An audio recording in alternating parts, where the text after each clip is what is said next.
नमस्कार। मेरा पूरा देश सुन रहा है। राष्ट्र की आवाज 130 करोड़ लोगों की एक ही आवाज आपके साथ। मैं हूं सरफराज, मैं सरफराज सैफी। आज सबसे पहले नए कश्मीर की बात करना चाहता हूं। आज मैं आपको आजादी के अमृत महोत्सव में डूबे कश्मीर की तस्वीर दिखाना चाहता हूं। आज आपको बताना चाहता हूं कि पूरा हिंदुस्तान हर घर तिरंगा अभियान में जुटा हुआ है।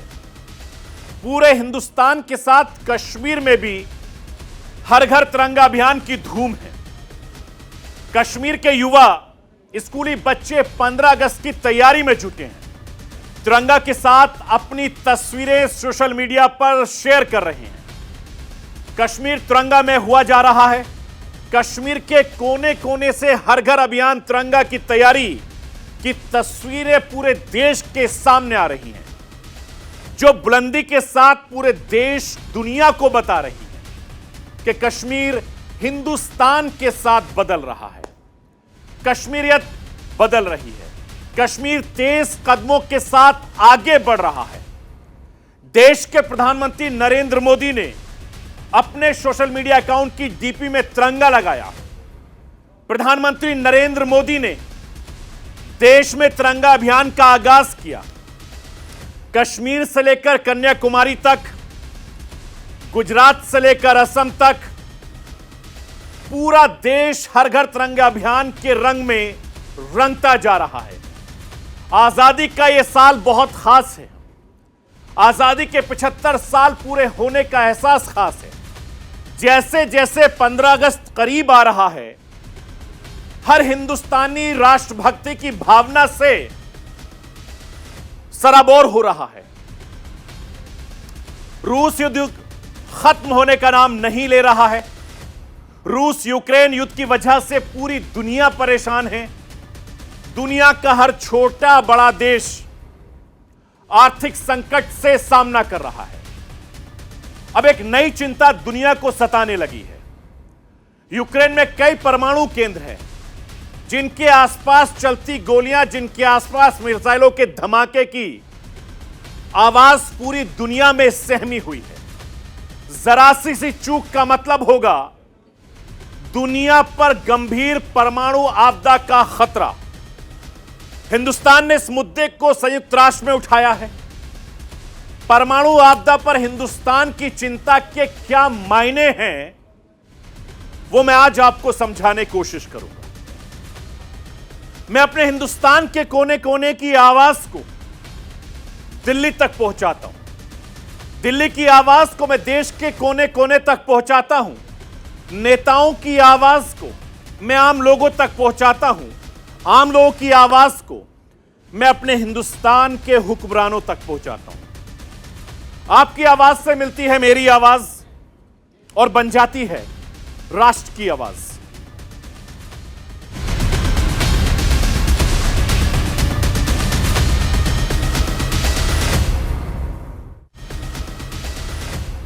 हर घर तिरंगा अभियान की गूंज पूरे देश में दिखाई दे रही है।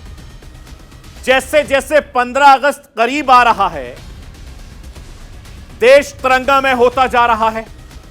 जम्मू कश्मीर में भी हर घर तिरंगा अभियान के रंग में पूरी तरीके से रंगता नजर आ रहा है।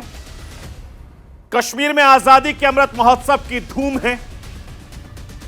कश्मीर से लगातार ऐसी तस्वीरें आ रही हैं जो पूरे कश्मीर में बदलाव की गवाही दे रही हैं। धारा 370 हटाए जाने के बाद जो नया कश्मीर देश दुनिया के सामने आ रहा है, ये तस्वीरें उसकी गवाही दे रही हैं। हिंदुस्तान हमारा हमारा सारे जहां से अच्छा।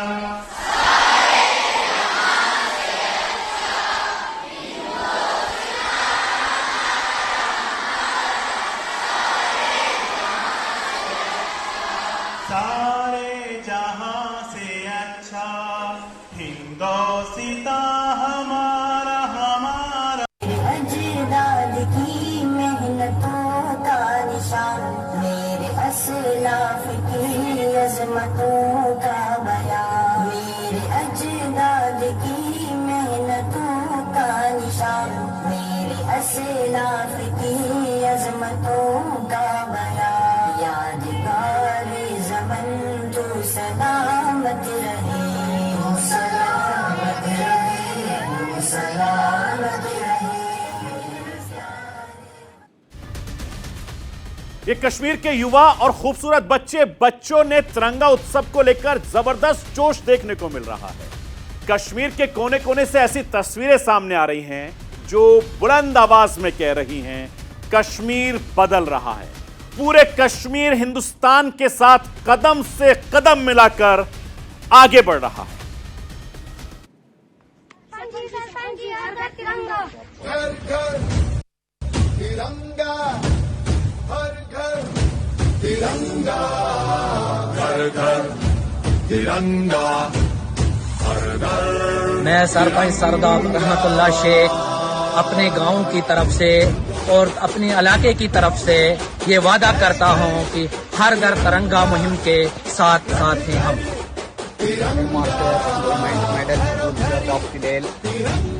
आर्मी और अपने सरपंच के साथ यहाँ पर शपथ लेता हूँ और हमने आज यहाँ पर एक हर घर तिरंगा रैली निकाली।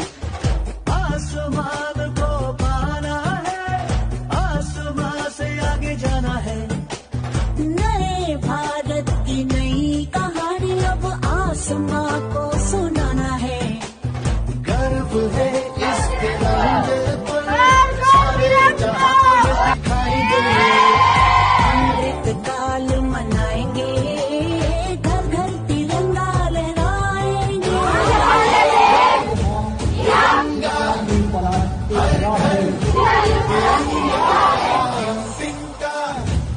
झंडा मन मन गू त्रिवर्णा। सरपंच जी हर घर तिरंगा। घर घर तिरंगा, हर घर।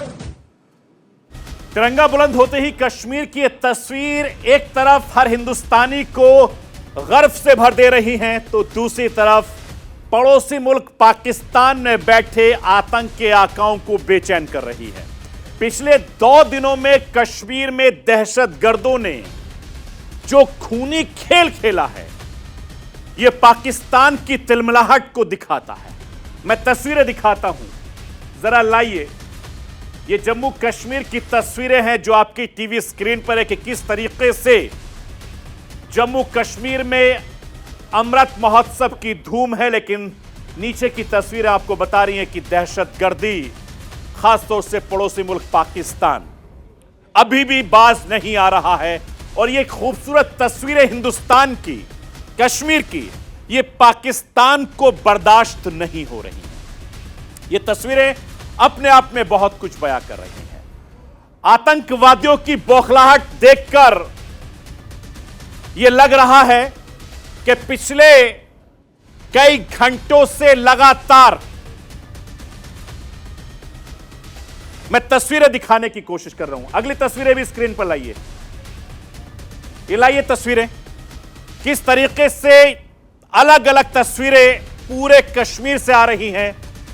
तिरंगा बुलंद होते ही कश्मीर की तस्वीरें एक तरफ हर हिंदुस्तानी को गर्व महसूस करा रही हैं, तो जैसे मैंने कहा कि पड़ोसी मुल्क पाकिस्तान में बैठे आतंक के आकाओं को ये तस्वीरें बेचैन कर रही हैं।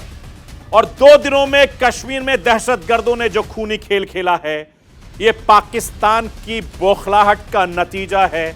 जो तस्वीरें मैं आपको दिखा रहा हूं, ये तस्वीरें बहुत कुछ बयां कर रही हैं, बहुत कुछ कह रही हैं। आजादी के अमृत महोत्सव को लेकर लगातार पाकिस्तान से ये तस्वीरें आ रही हैं। ये तस्वीरें देखिए आप, बड़ी तादाद में महिलाएं, बच्चे, युवा, बुजुर्ग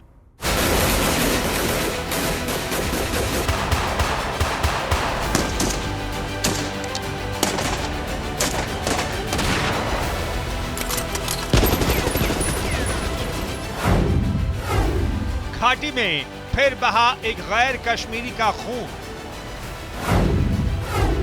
आतंकियों ने फिर टारगेट किलिंग को अंजाम दिया। नए कश्मीर का रंग देख तिलमिलाए आतंकी। घाटी में कायराना हरकत को दे रहे अंजाम। जम्मू कश्मीर आजादी के अमृत महोत्सव के जश्न की तैयारी में डूबा है। घाटी में हर जगह हर घर तिरंगा अभियान की धूम मची है। आजादी के बेहद खास जश्न को लेकर कश्मीर के बच्चे, बूढ़े और जवान में उत्साह सबको साफ दिख रहा है। बड़ी संख्या में कश्मीर के लोग तिरंगे के साथ अपनी तस्वीर सोशल मीडिया पर शेयर कर रहे हैं।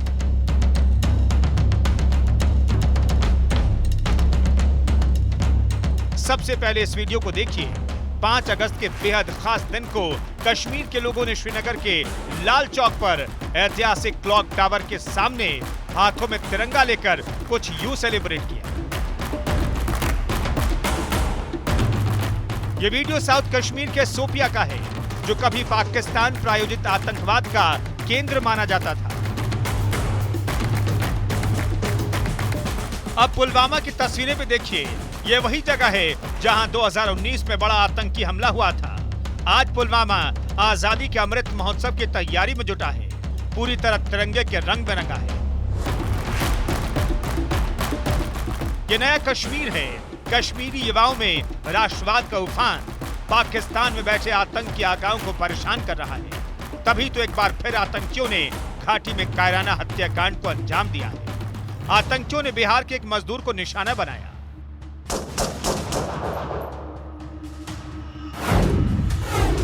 इस मजदूर का नाम मोहम्मद अमरेज है। उसकी उम्र महज 19 साल थी।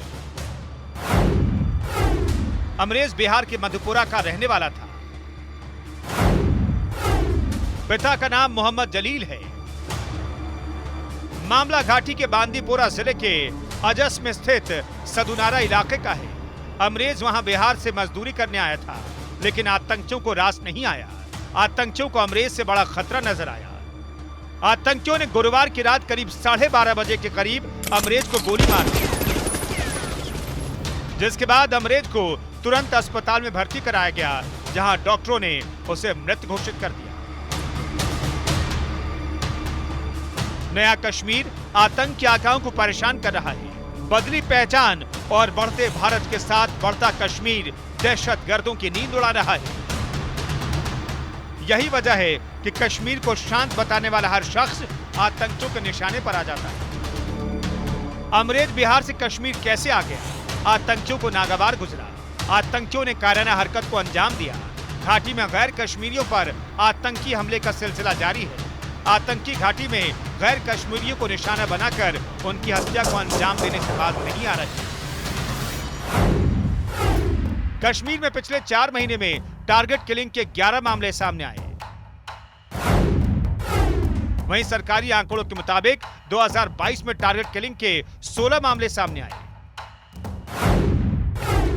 पिछले 10 महीने में आतंकियों ने बिहार के 7 लोगों की गोली मारकर हत्या की।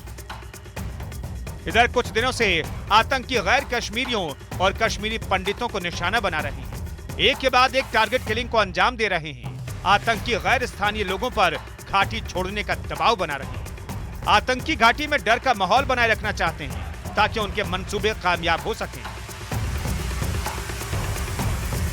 एक बार फिर कश्मीर पर आतंक का साया छाया हुआ है, लेकिन कश्मीर अब रुकेगा नहीं। कश्मीर की सुरक्षा में तैनात सेना के जवान आतंकियों के नापाक मंसूबे को पूरा नहीं होने देंगे। इधर सेना के मुस्तैद जवानों ने राजौरी में उरी जैसे बड़े आतंकी हमले को नाकाम कर दिया।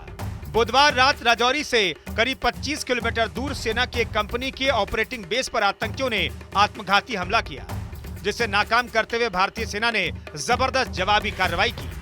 इस जवाबी कार्रवाई में दोनों आतंकियों को ढेर कर दिया गया।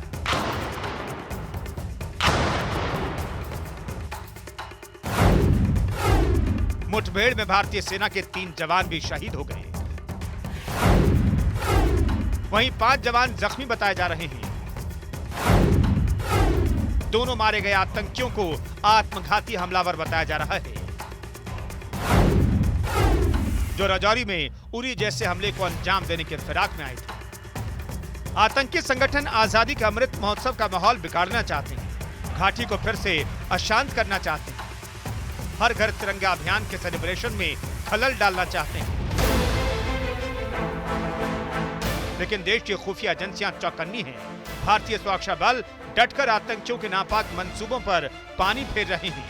जम्मू कश्मीर में लगातार सुरक्षा बलों का ऑपरेशन ऑल आउट जारी है।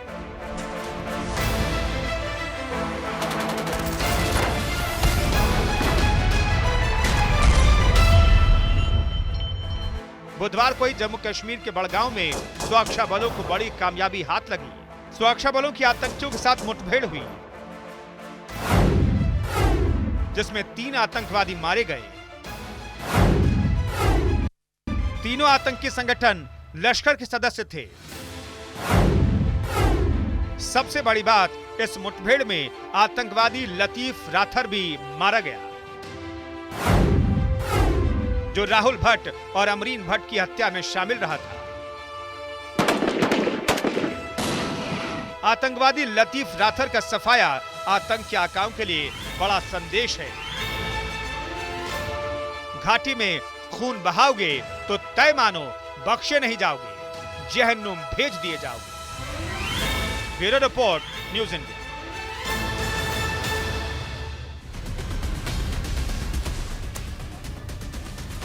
आतंकवादियों की बौखलाहट मैं आपको दिखाना चाहता हूं। पिछले 50 घंटे में किस तरीके से दहशतगर्दों ने कश्मीर को दहलाने की कोशिश की, जरा देखिए। एक तरफ तिरंगा लहराया जा रहा है, दूसरी तरफ 50 घंटे में एक बिहारी मजदूर की हत्या कर दी गई। उरी जैसे हमले को नाकाम कर दिया गया। राहुल आमरीन के कातिल का बदला लिया गया है, यानी कत्ल का उनका बदला ले लिया गया, उनके आतंकवादियों को मार गया 50 घंटे में। पिछले 3 महीनों में टारगेट किलिंग का डर फैलाने की जो कोशिश हुई है उसको देखिए जरा। 12 मई 2022 को बड़गांव में तहसील दफ्तर में कलंक की हत्या हुई थी, जो लगातार राष्ट्र की आवाज के जरिए मैंने वो खबर भी आपको दिखाई थी। इसके अलावा 13 मई 2022 को पुलवामा पुलिस कांस्टेबल रियाज अहमद की हत्या हुई थी। 17 मई 2022 को बारामूला में ग्रेनेड हमले से रंजीत सिंह की मौत हो गई थी, 3 घायल हो गए थे।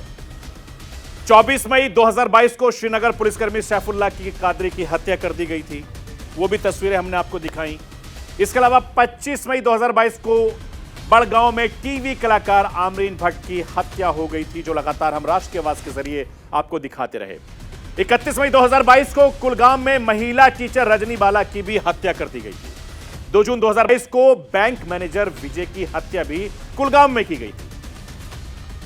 इसके अलावा 2 जून 2022 को कुलगाम में ही बैंक मैनेजर विजय कुमार की भी बेरहमी से हत्या कर दी गई थी। इस तरह की तस्वीरें लगातार देखने को मिल रही है। मजदूरों पर फायरिंग हुई, बिहार के दिलखुश कुमार की मौत हो गई थी, 1 घायल हुआ था, 2 जून की घटना थी। उसके अलावा 4 अगस्त 2022 को पुलवामा में फिर से ग्रेनेड अटैक हुआ, बिहार के मुमताज की मौत हो गई थी। 12 अगस्त 2022 को बांदीपुरा बिहार के मजदूर अमरेश की भी बेरहमी से हत्या कर दी गई थी।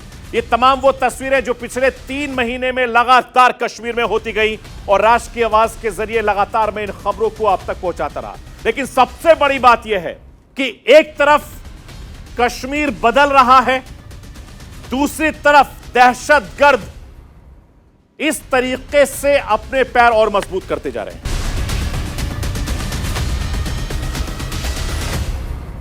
ब्रेक के बाद एक बार फिर आपका स्वागत है राष्ट्र की आवाज में।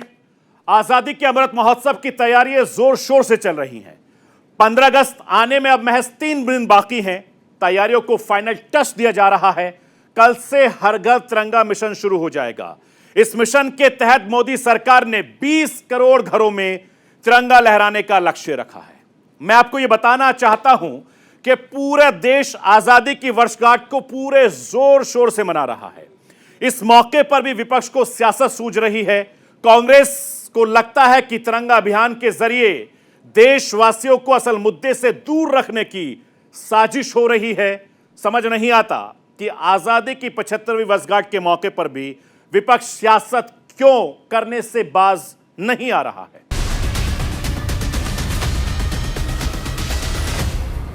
बलूचिस्तान पाकिस्तान का अहम हिस्सा जरूर है, लेकिन पाकिस्तान ने कभी उसके साथ सगे वाला व्यवहार नहीं किया है।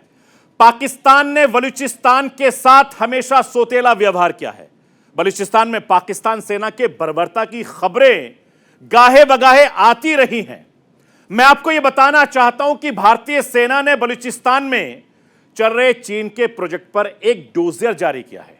इस डोजियर में बताया गया है कि चीन बलूचिस्तान को मिली चीन बनने की फिराक में है और चीन की इस मंशा में पाकिस्तान उसके साथ खड़ा है।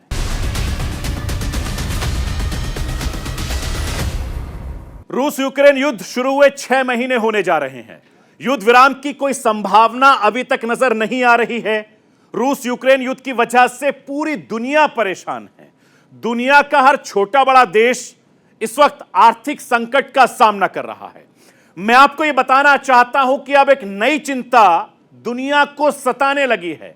यूक्रेन में कई परमाणु केंद्र हैं जिनके आसपास चलती गोलियां, जिनके आसपास मिसाइलों के धमाकों से पूरी दुनिया सहमी हुई है। जरा सी चूक का मतलब होगा दुनिया पर गंभीर परमाणु आपदा का खतरा। हिंदुस्तान ने इस मुद्दे को संयुक्त राष्ट्र में उठाया है। हिंदुस्तान ने परमाणु आपदा पर चिंता जाहिर की है।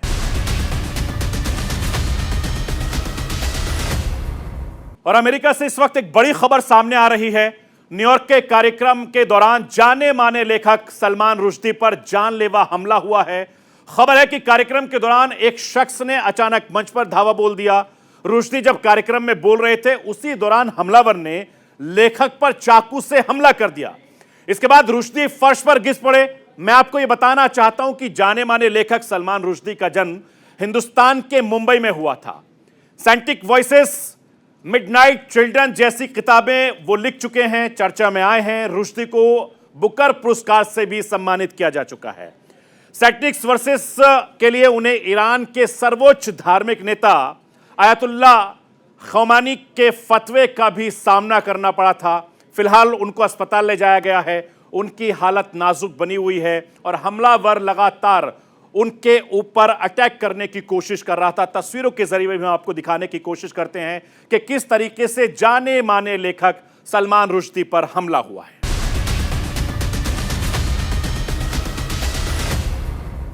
ब्रिटेन में नए प्रधानमंत्री की रेस को लेकर संघर्ष जारी है।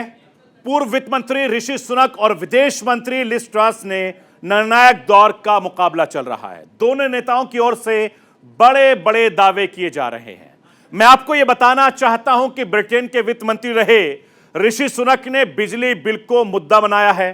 घरों की बढ़ती लागत से निपटने के लिए बिजली बिलों में कमी को लेकर अहम योजना के लिए सामने रखा है।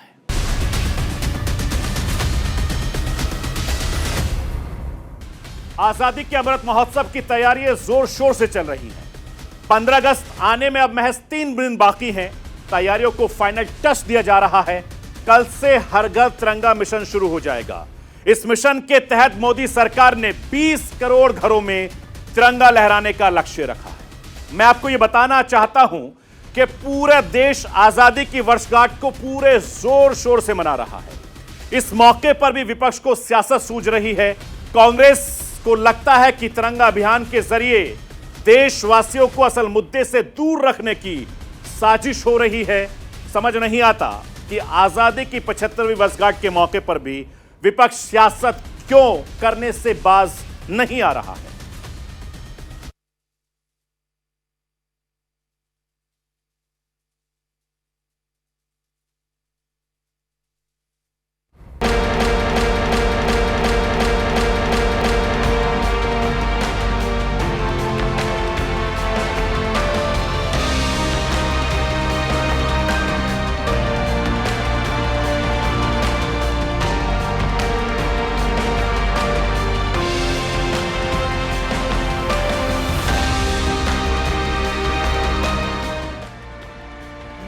दस्तूर है तो देशभक्ति का जुनून भी हिलोरे मार रहा है।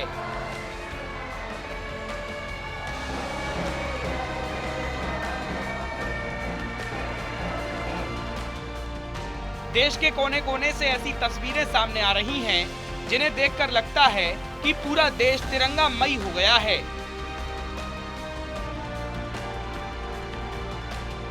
दिल्ली से लेकर मुंबई तक और लखनऊ से लेकर जम्मू कश्मीर के श्रीनगर तक हर तरफ 75वें स्वतंत्रता दिवस की तैयारी जोरों पर चल रही है।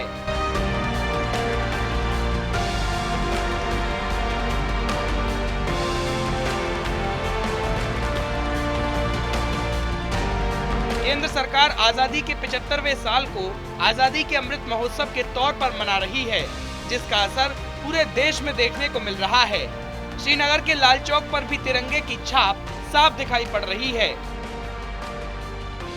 जिस लाल चौक पर कभी तिरंगा फहराने की महज बात पर खून बह जाता था, धारा 370 हटने के बाद उसी लाल चौक पर तिरंगा शान से फहर रहा है, जिसके बाद हर देशवासी का जोश हाई हो गया है।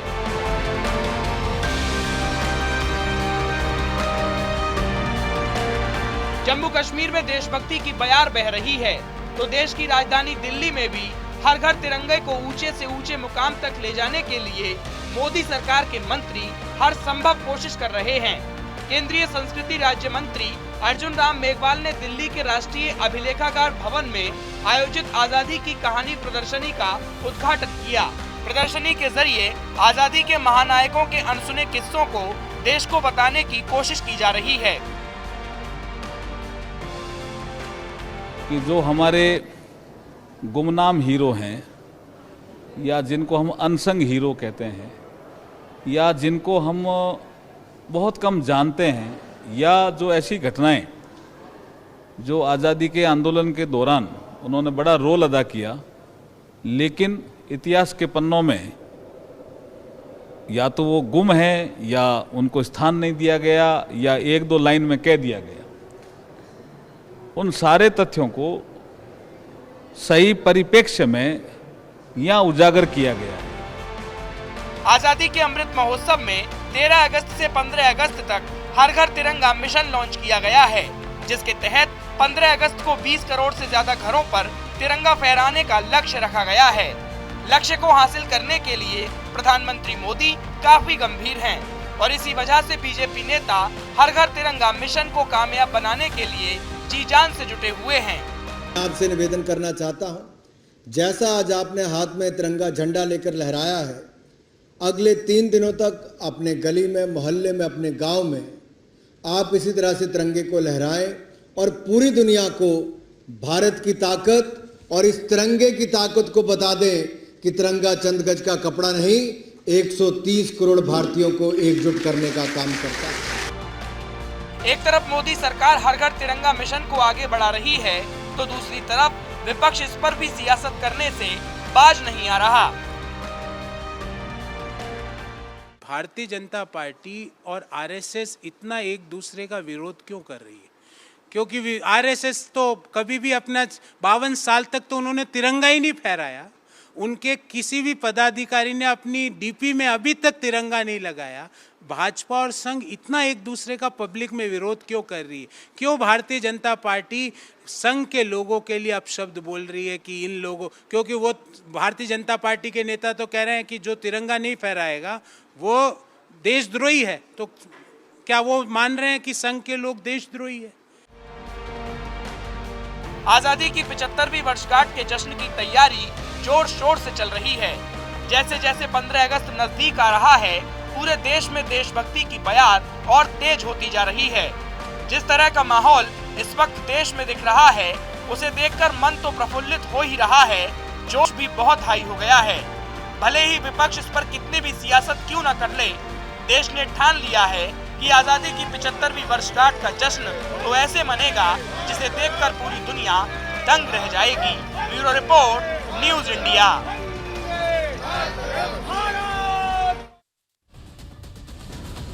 रूस यूक्रेन युद्ध शुरू हुए 6 महीने होने जा रहे हैं। युद्ध विराम की कोई संभावना अभी तक नजर नहीं आ रही है।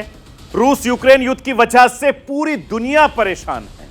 दुनिया का हर छोटा बड़ा देश इस वक्त आर्थिक संकट का सामना कर रहा है। मैं आपको यह बताना चाहता हूं कि अब एक नई चिंता दुनिया को सताने लगी है। यूक्रेन में कई परमाणु केंद्र हैं, जिनके आसपास चलती गोलियां, जिनके आसपास मिसाइलों के धमाकों से पूरी दुनिया सहमी हुई है। जरा सी चूक का मतलब होगा दुनिया पर गंभीर परमाणु आपदा का खतरा। हिंदुस्तान ने इस मुद्दे को संयुक्त राष्ट्र में उठाया है। हिंदुस्तान ने परमाणु आपदा पर चिंता जाहिर की है। रूस यूक्रेन युद्ध से भारत को किस बात की चिंता? लड़ रहे हैं रूस यूक्रेन, यूरोप क्यों है परेशान?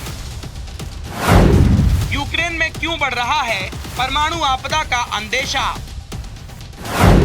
यूरोप के सबसे बड़े परमाणु संयंत्र में क्या कर रहे हैं रूसी सैनिक?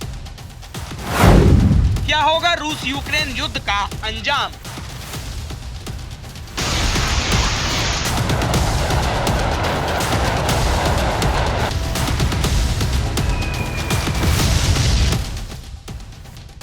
जी हां, रूस और यूक्रेन के बीच चल रहे युद्ध में अब परमाणु आपदा का खतरा मंडराने लगा है। इससे पूरे यूरोप में हड़कंप मचा है। भारत के माथे पर भी चिंता की लकीरें हैं, क्योंकि अगर ऐसा हुआ तो इसका सीधा असर यूरोप पर तो पड़ेगा ही, साथ ही भारत भी इसके असर से अछूता नहीं रह पाएगा। तो अब जरा ये भी जान लीजिए कि यूक्रेन में परमाणु आपदा का खतरा किस तरह से और किस वजह से बढ़ रहा है। क्योंकि रूस तो अभी परमाणु हमले के मूड में नहीं है। फिर क्यों पूरा यूरोप और भारत परमाणु आपदा के खतरे से चिंतित है? दरअसल यूक्रेन के जापोरिजिया न्यूक्लियर पावर प्लांट के बुरी तरह से तबाह होने की खबरें सामने आई हैं। सैटेलाइट तस्वीरों के हवाले से दावा किया जा रहा है कि रूस और यूक्रेन के बीच जारी युद्ध के दौरान ही इस प्लांट के पास भी जबरदस्त हमले हुए हैं। इससे संयंत्र का एक हिस्सा तबाह हुआ है। रूस और यूक्रेन दोनों ने ही इन हमलों के लिए एक दूसरे को जिम्मेदार ठहराया है।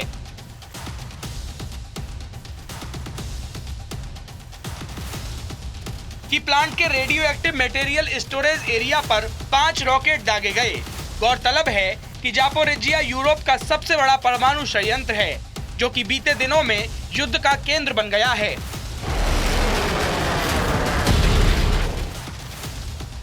और इसीलिए पूरा यूरोप इसकी सुरक्षा को लेकर चिंतित है, क्योंकि अगर इस प्लांट में ब्लास्ट हुआ तो इसका सीधा असर यूरोप की अर्थव्यवस्था और दैनिक जीवन पर पड़ेगा। यूक्रेन का दावा है कि रूस की तरफ से ही हाल ही में प्लांट के 6 रिएक्टरों के आसपास गोलाबारी की गई। इससे पूरे संयंत्र में जबरदस्त धुआं छा गया और कुछ रेडिएशन सेंसर्स को भी नुकसान हुआ है।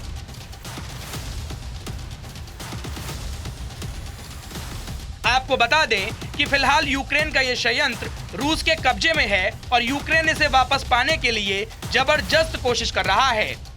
यूक्रेन का आरोप है कि मॉस्को इस प्लांट में अपने सैकड़ों सैनिकों और हथियारों को स्टोर करने का काम कर रहा है। उधर यूक्रेन के राष्ट्रपति वोलोदिमीर जेलेंस्की ने चेतावनी दी है कि अगर इस प्लांट पर हमले जारी रहते हैं तो ये चेरनोबिल से बड़ी परमाणु आपदा में तब्दील हो सकता है। चेरनोबिल परमाणु दुर्घटना 26 अप्रैल 1986 को यूक्रेन के चेरनोबिल में हुई थी। ये अब तक की सबसे भयानक परमाणु दुर्घटना है। ये आपदा चेरनोबिल परमाणु संयंत्र से शुरू हुई थी। वहां अचानक विद्युत उत्पादन में वृद्धि हो गई और जब उसे बंद करने की कोशिश की गई तो उल्टे विद्युत के उत्पादन में बेतहाशा वृद्धि हो गई। इससे एक संयंत्र टूट गया और नाभिकीय विस्फोट श्रृंखला आरंभ हो गई। ये घटनाएं संयंत्र के ग्राफाइट में आग लगने के कारण हुई। तेज हवा और आग के साथ रेडियो एक्टिव मटेरियल तेजी से आसपास के क्षेत्रों में फैल गए। इसमें भारी संख्या में जान माल की हानि हुई। इस घटना के बाद लगभग 3,50,400 लोग विस्थापित कर अलग स्थानों पर बसाए गए। इधर भारत ने यूक्रेन में जापोरिजिया परमाणु ऊर्जा संयंत्र के इस्तेमाल हो चुके ईंधन भंडारण केंद्र के पास गोलाबारी की खबरों को लेकर चिंता व्यक्त की है और परमाणु केंद्रों की सुरक्षा सुनिश्चित करने के लिए आपसी संयम बरतने का आह्वान किया है। संयुक्त राष्ट्र में भारत की स्थायी प्रतिनिधि राजदूत रुचिका कंबोज ने बृहस्पतिवार को कहा, हम यूक्रेन के परमाणु ऊर्जा रिएक्टरों और केंद्र की रक्षा और सुरक्षा के संबंध में घटना का सावधानी पूर्वक अवलोकन कर रहे हैं। भारत इन केंद्रों की रक्षा और सुरक्षा सुनिश्चित करने को अत्यंत महत्व देता है, क्योंकि परमाणु केंद्रों से जुड़ी किसी भी दुर्घटना का लोगों के स्वास्थ्य और पर्यावरण पर गंभीर परिणाम हो सकता है। भारत जापोरिजिया परमाणु ऊर्जा संयंत्र के इस्तेमाल हो चुके ईंधन भंडारण केंद्र के पास गोलीबारी की खबरों को लेकर अपनी चिंता व्यक्त करता है। हम आपसी संयम बरतने का आह्वान करते हैं ताकि परमाणु केंद्रों की सुरक्षा को खतरा ना हो। हमने दोनों पक्षों की कूटनीति और बातचीत के रास्तों पर लौटने का आह्वान किया है। हम संघर्ष को समाप्त करने के सभी राजनयिक प्रयासों का समर्थन करते हैं। हमें विकासशील देशों पर, विशेष रूप से खाद्यान्न, उर्वरक और ईंधन की आपूर्ति पर यूक्रेन संघर्ष के प्रभाव के बारे में भी पूरी तरह से संज्ञान लेने की आवश्यकता है। ये सभी के लिए महत्वपूर्ण है। दरअसल 5 अगस्त को यूरोप के सबसे बड़े परमाणु संयंत्र जापोरिजिया परमाणु ऊर्जा संयंत्र पर गोलाबारी की गई, जिससे बिजली के स्विच बोर्ड के आसपास कई विस्फोट हुए और बिजली बंद हो गई।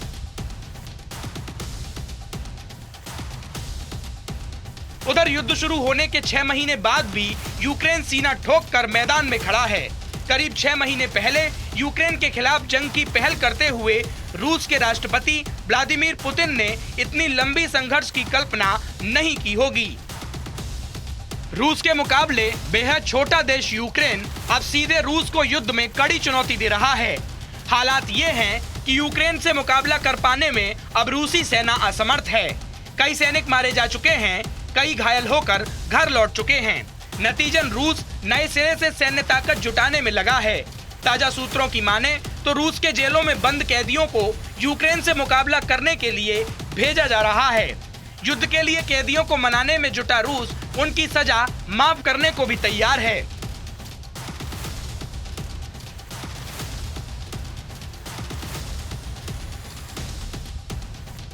छह महीने से चल रहे इस युद्ध में रूस की हालत ये हो गई है कि रूसी सैनिक युद्ध के लिए तैयार नहीं है। ये दावा मौजूदा वक्त में इसलिए भी सच साबित होता है क्योंकि हाल ही में मीडिया रिपोर्ट्स में खुलासा हुआ कि सैकड़ों रूसी सैनिक यूक्रेन के खिलाफ युद्ध लड़ने से इनकार कर रहे हैं। लंबे समय से सेवा दे रहे सैनिकों के साथ साथ हाल ही में सेना से जुड़े जवान भी युद्ध क्षेत्र छोड़ना चाहते हैं। लंबे वक्त से यूक्रेन के खिलाफ युद्ध में डटे रूस के जवान मानसिक और शारीरिक रूप से कमजोर पड़ चुके हैं। अधिकतर रूसी सैनिक अब युद्ध क्षेत्र छोड़कर भाग जाना चाहते हैं।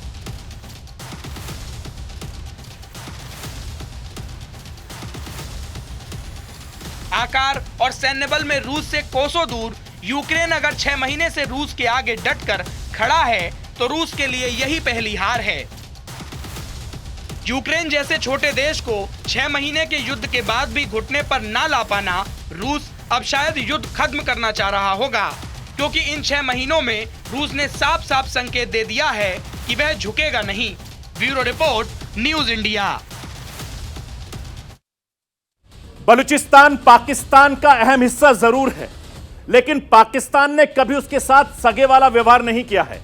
पाकिस्तान ने बलूचिस्तान के साथ हमेशा सोतेला व्यवहार किया है। बलूचिस्तान में पाकिस्तान सेना के बर्बरता की खबरें गाहे बगाहे आती रही हैं। मैं आपको यह बताना चाहता हूं कि भारतीय सेना ने बलूचिस्तान में चल रहे चीन के प्रोजेक्ट पर एक डोजियर जारी किया है। इस डोजियर में बताया गया है कि चीन बलूचिस्तान को मिली चीन बनने की फिराक में है और चीन की इस मंशा में पाकिस्तान उसके साथ खड़ा है। बलूचिस्तान को लेकर क्या है पाक का नापाक प्लान? इंडियन आर्मी ने डोजियर में क्या कहा है? क्या ग्वादर को छोटा चीन बनाना चाहता है पाक? बलूचिस्तान को बर्बाद करना चाहता है पाकिस्तान।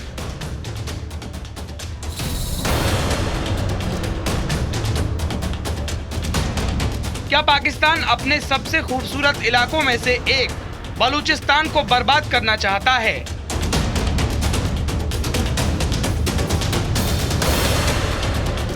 दरअसल बलूचिस्तान के लोगों का विद्रोह पाकिस्तान को कभी रास नहीं आया, इसीलिए पाकिस्तान में बलूच लोगों के साथ हमेशा से सौतेला व्यवहार किया जाता रहा है।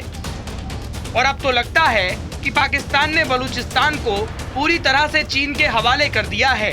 ऐसा हम नहीं कह रहे हैं, ये बात भारतीय सेना ने एक डोजियर जारी करके कही है।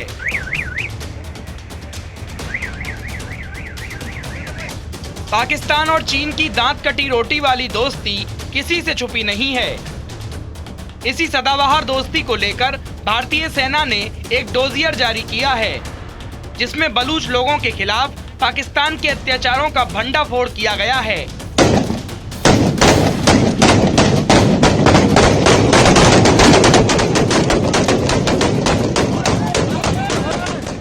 भारतीय सेना द्वारा जारी इस डोजियर में बलूचिस्तान पर पाकिस्तान के अत्याचारों को लेकर चीन का भी उल्लेख किया गया है।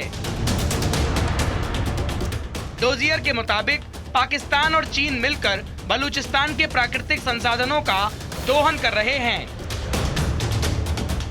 विभिन्न सूत्रों से मिली जानकारी और डेटा के आधार पर डोजियर में कहा गया है कि पाकिस्तान बलूचिस्तान के ग्वादर और अन्य तटीय क्षेत्रों को चीनी गढ़ में तब्दील कर रहा है। बलूचिस्तान के साथ पाकिस्तान के सौतेले व्यवहार की एक बानगी ये भी है कि पाकिस्तान ने 2017 में बलूचिस्तान के ग्वादर बंदरगाह को चीन समर्थित एक मल्टीनेशनल कॉरपोरेशन को 40 सालों की लीज के लिए सौंप दिया था। China overseas port holding company इस बंदरगाह के विकास का काम कर रही है। डोजियर में कहा गया है कि चीन ने पोर्ट टाउन के निर्माण और 300 मेगावाट के कोयले से चलने वाले बिजली संयंत्र को खोलने के लिए अरबों डॉलर खर्च किए हैं। इतना ही नहीं, चीन 23 करोड़ डॉलर की लागत से एक अंतर्राष्ट्रीय हवाई अड्डे का भी निर्माण कर रहा है। इसके साथ चीन पाकिस्तान इकोनॉमिक कॉरिडोर यानी CPEC के तहत अन्य परियोजनाओं पर भी काम कर रहा है। सबसे महत्वपूर्ण बात जो इस डोजियर में कही जा रही है कि बलूचिस्तान के ग्वादर बंदरगाह पर चीन लगभग 5 लाख चीनी नागरिकों को बसाने की योजना बना रहा है। इस तरह से ग्वादर को मिनी चाइना बनाने का प्लान जाहिर है कि पाकिस्तान की मर्जी से ही हो रहा है। डोजियर में कहा गया है कि जियावानी, सोनमियानी और अन्य इलाकों में नए बेस बनाए जा रहे हैं। बलूच लोग अपनी जमीन और नौकरियां खो रहे हैं और बदले में उन्हें कुछ भी नहीं मिल रहा। 1990 के दशक की शुरुआत में पाकिस्तान ने चीन से M9 और M11 मिसाइलों की मांग की थी, जिसे चीन ने 1993 में सौंपा। इसके बदले में चीन की सरकारी company metallurgical corporation of China यानी MCC को प्राकृतिक संसाधनों से भरपूर बलूचिस्तान के चगाई क्षेत्र को 20 साल के लिए लीज पर दे दिया गया। यहाँ कंपनी को सैंडेक और रेकोटिक नाम की 2 जगहों पर सोने और तांबे के 2 भंडार मिले। मेटलर्जिकल कॉरपोरेशन ऑफ चाइना 2002 से ही सोने और तांबे की खुदाई कर रहा है और इससे उसे सालाना तौर पर 25 टन सोने और 12 से 15,000 टन तांबा मिला। इन खुदाई से हुए मुनाफे का 50% चीन और 48% पाकिस्तान को मिला, जबकि बलूचिस्तान को मात्र 2% ही मिला।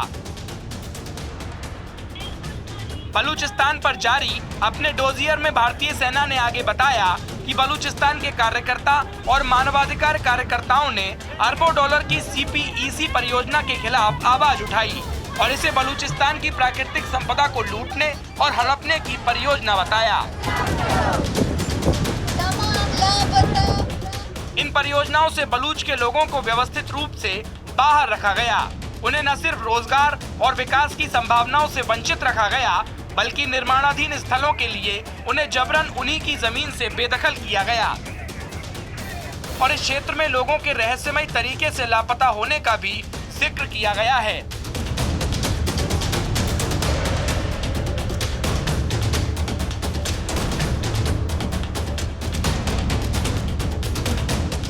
आपको बता दें कि CPEC चीन और पाकिस्तान की द्विपक्षीय परियोजना है जो 3000 किलोमीटर क्षेत्र में फैला सड़कों, रेलों और पाइपलाइनों का व्यापक नेटवर्क है। इसका मकसद चीन, पाकिस्तान और क्षेत्र के अन्य देशों के बीच व्यापार को आसान बनाना है। इस परियोजना के लिए बलूचिस्तान में रशखान से लेकर केच तक करीब 1.5 लाख लोगों को बेदखल किया गया है। बलूच की संपत्तियों को खत्म किया जा रहा है। इतना ही नहीं, बलूचिस्तान का ऐसा कोई इलाका नहीं है जिसने पाकिस्तानी फौज की दहशतगर्दी को न झेला हो। अभी हाल ही में मशके इलाके में लगभग दर्जनों बेकसूर निहत्थे लोगों को मारकर दफना दिया गया। सीपीईसी परियोजना में खुदाई के दौरान कई बार सामूहिक कब्रें मिली, जो बताती हैं कि बलूच लोगों के साथ कितना जुल्म किया जा रहा है। लेकिन पाकिस्तान को बलूचिस्तान से ज्यादा चीन से मोहब्बत है। हालांकि पाकिस्तान नहीं जानता कि चीन उसका हाल भी श्रीलंका और बांग्लादेश जैसा करके छोड़ेगा। Bureau report, news India. तो ये थी राष्ट्र की आवाज। सोमवार को आपसे होगी मुलाकात। बाकी खबरों के लिए आप बने रहिए न्यूज इंडिया के साथ।